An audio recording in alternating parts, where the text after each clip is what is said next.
In a recent usability test, we had a user who was looking at different websites comparing moving companies. On one website, he found a typo. He looked at that typo and he said, if they're this careless on their website, how can I trust them to move my furniture? Now, is that a fair judgment? Are those two related at all?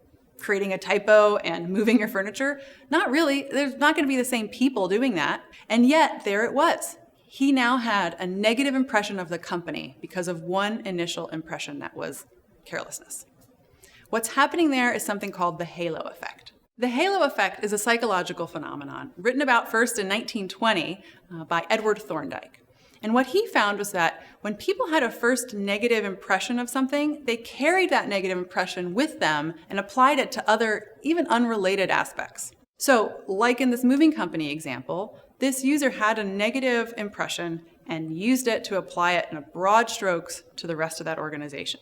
Now, it's really important for designers to consider this because it means that the very first impression is extremely important.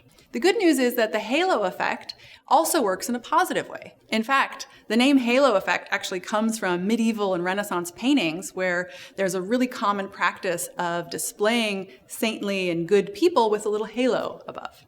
So if we can take advantage of offering a positive first impression, people are more likely to carry that positivity through as they interact with the rest of our product. Consider the halo effect in your designs.